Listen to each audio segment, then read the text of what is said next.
Now listen carefully and answer questions 11 to 15. First of all, let me thank you all for coming to this public meeting to discuss the future of our town. Our first speaker is Shona Ferguson from Barford Town Council. Shona. Thank you. First, I'll briefly give you some background information. Then I'll be asking you for your comments on developments in the town. Well, as you don't need me to tell you, Barford has changed a great deal in the last 50 years. These are some of the main changes. 50 years ago, buses linked virtually every part of the town and the neighbouring towns and villages. Most people used them frequently, but not now, because the bus companies concentrate on just the routes that attract most passengers. So parts of the town are no longer served by buses. Even replacing old, uncomfortable buses with smart new ones has had little impact on passenger numbers. It's sometimes said that bus fares are too high, but in relation to average incomes, fares are not much higher than they were 50 years ago. Changes in the road network are affecting the town. The centre was recently closed to traffic on a trial basis, making it much safer for pedestrians. The impact of this is being measured. The new cycle paths separating bikes from cars in most main roads are being used far more than was expected, reducing traffic and improving air quality. And although the council's attempts to have a bypass constructed have failed, we haven't given up hope of persuading the government to change its mind. Shopping in the town centre has changed over the years. Many of us can remember when the town was crowded with people going shopping.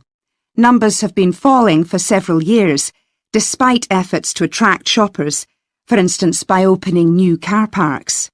Some people combine shopping with visits to the town's restaurants and cafes. Most shops are small independent stores, which is good, but many people prefer to use supermarkets and department stores in nearby large towns, as there are so few well-known chain stores here. Turning now to medical facilities. The town is served by family doctors in several medical practices, fewer than 50 years ago, but each catering for far more patients. Our hospital closed 15 years ago, which means journeys to other towns are unavoidable. On the other hand, there are more dentists than there used to be. Employment patterns have changed along with almost everything else. The number of schools and colleges has increased, making that the main employment sector.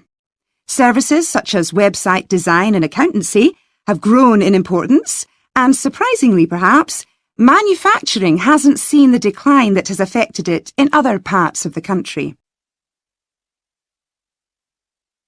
Before you hear the rest of the talk, you have some time to look at questions 16 to 20.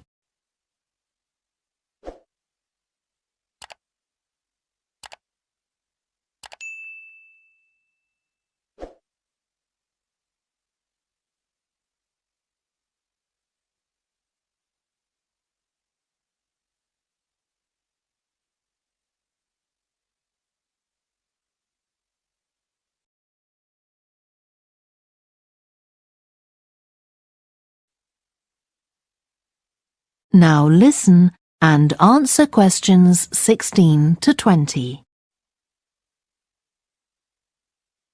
Now I'll very quickly outline current plans for some of the town's facilities, before asking for your comments. As you'll know if you regularly use the car park at the railway station, it's usually full. The railway company applied for permission to replace it with a multi-storey car park, but that was refused. Instead, the company has bought some adjoining land, and this will be used to increase the number of parking spaces. The Grand, the old cinema in the High Street, will close at the end of the year and reopen on a different site. You've probably seen the building under construction. The plan is to have 3 screens with fewer seats rather than just the one large auditorium in the old cinema. I expect many of you shop in the indoor market. It's become more and more shabby looking, and because of fears about safety, it was threatened with demolition. The good news is that it will close for 6 weeks to be made safe and redecorated, and the improved building will open in July. Lots of people use the library, including school and college students who go there to study. The council has managed to secure funding to keep the library open later into the evening, twice a week. We would like to enlarge the building in the not-too-distant future, but this is by no means definite.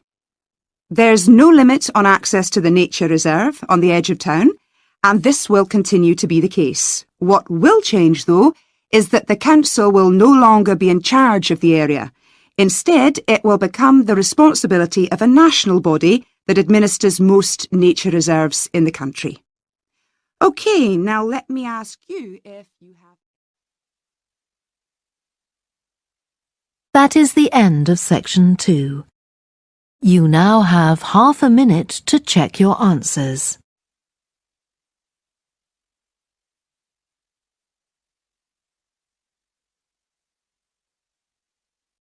You will hear two students called Helen and Jeremy, who are studying creative writing, discussing a project for their course which involves writing and illustrating stories for children.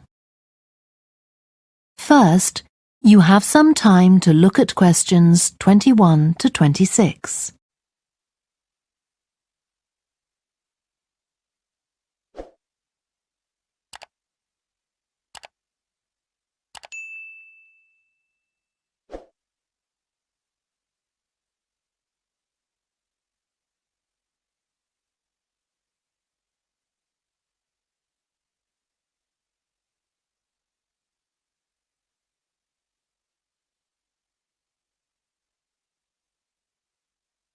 Now listen carefully and answer questions 21 to 26. Hello, Helen. Sorry I'm late. Hi, Jeremy, no problem.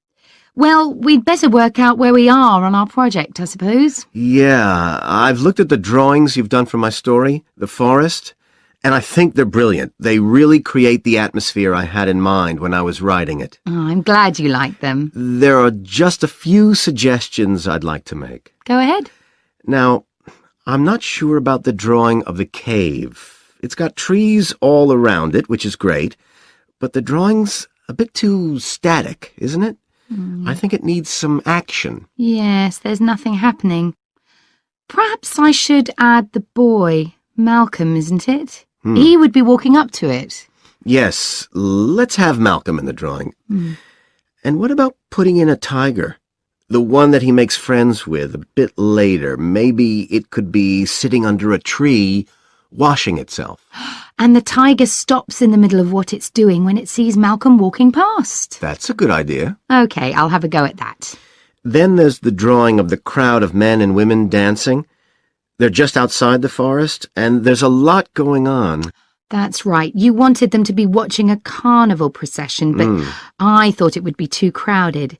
Do you think it works like this? Yes, I like what you've done.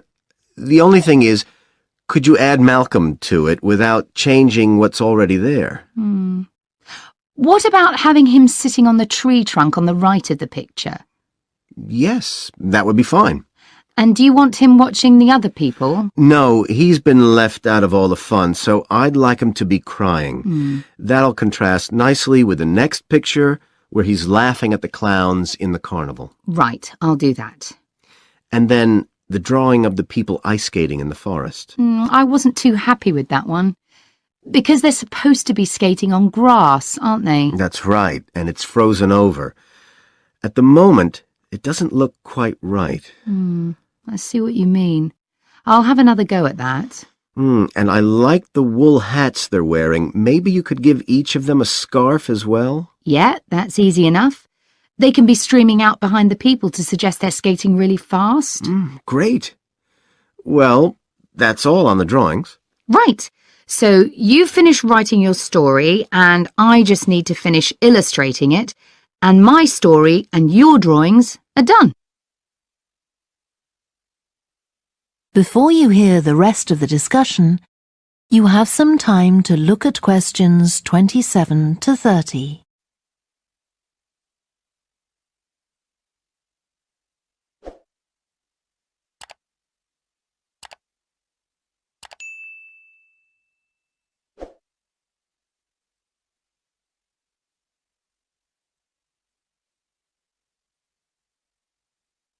Now listen and answer questions 27 to 30.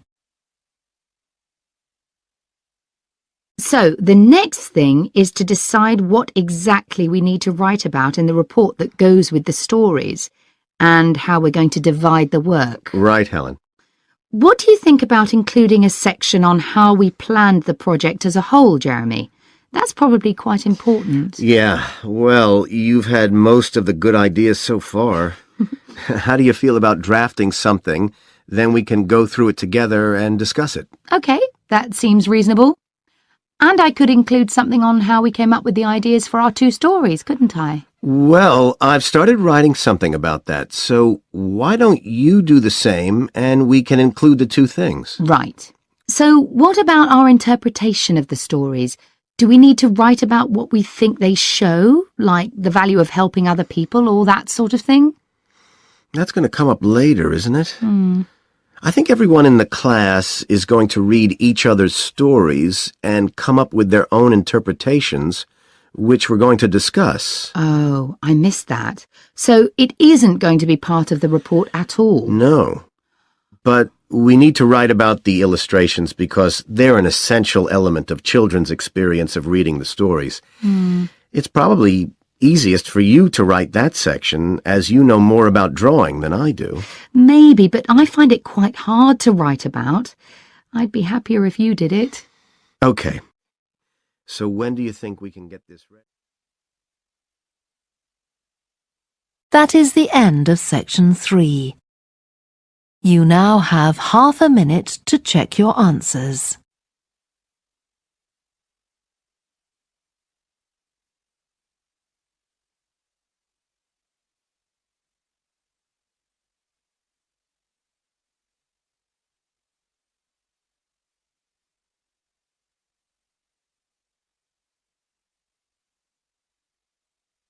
You will hear part of a lecture to business students about the use of one particular type of research known as ethnography.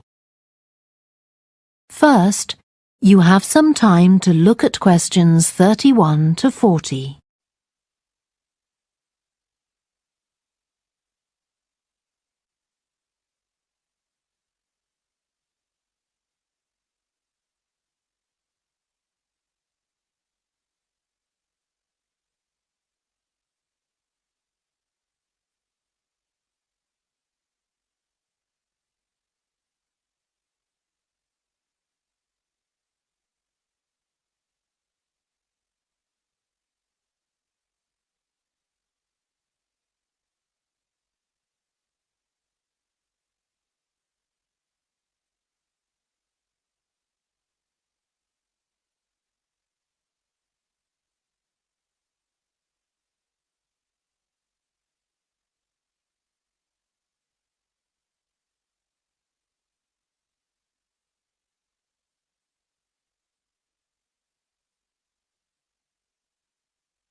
Now listen carefully and answer questions 31 to 40.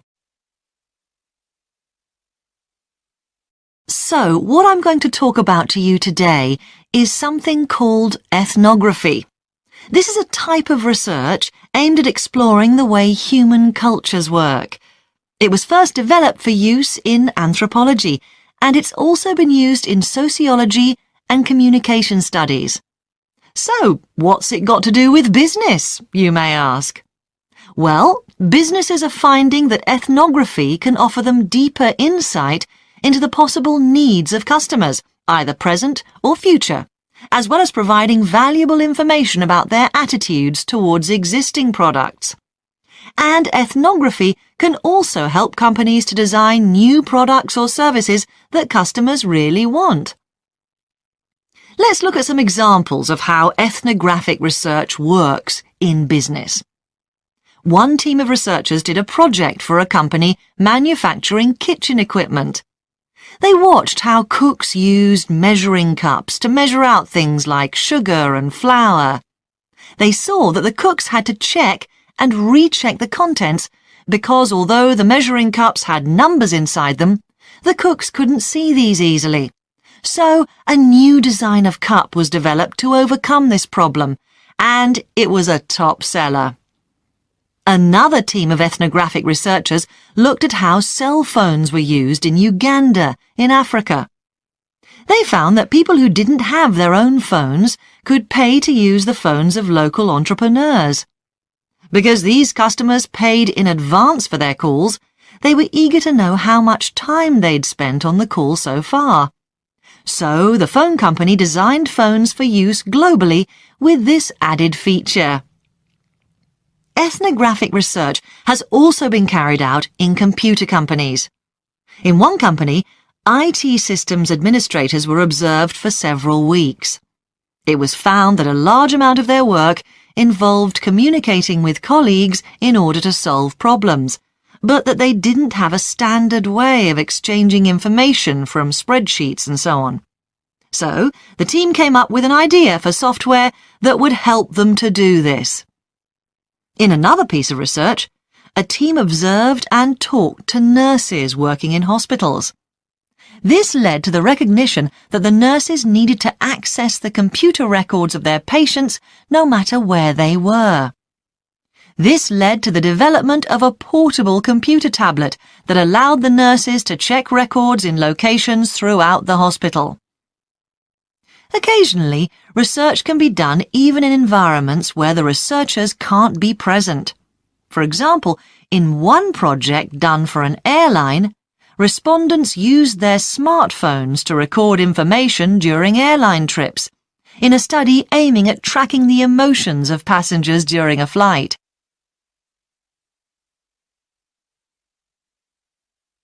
So, what makes studies like these different from ordinary research? Let's look at some of the general principles behind ethnographic research in business. First of all, the researcher has to be completely open-minded. He or she hasn't thought up a hypothesis to be tested, as is the case in other types of research. Instead, they wait for the participants in the research to inform them. As far as choosing the participants themselves is concerned, that's not really all that different from ordinary research. The criteria according to which the participants are chosen may be something as simple as the age bracket they fall into, or the researchers may select them according to their income, or they might try to find a set of people who all use a particular product, for example. But it's absolutely crucial to recruit the right people as participants. As well as the criteria I've mentioned, they have to be comfortable talking about themselves and being watched as they go about their activities. Actually, most researchers say that people open up pretty easily, maybe because they're often in their own home or workplace. So, what makes this type of research special is that it's not just a matter of sending a questionnaire to the participants. Instead, the research is usually based on first-hand observation of what they are doing at the time. But that doesn't mean that the researcher never talks to the participants. However, unlike in traditional research, in this case, it's the participant rather than the researchers who decides what direction the interview will follow. This means that there's less likelihood of the researcher imposing his or her own ideas on the participant. But after they've said goodbye to their participants and got back to their office, the researcher's work isn't finished.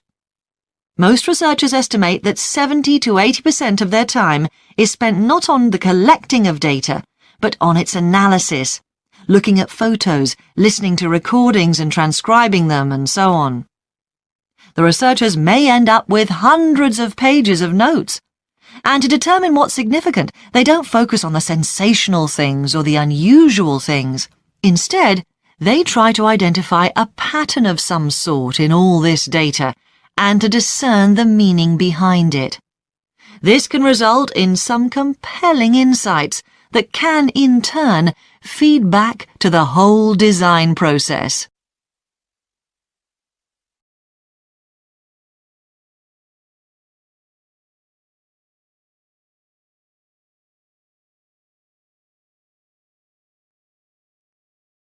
That is the end of section 4. You now have half a minute to check your answers.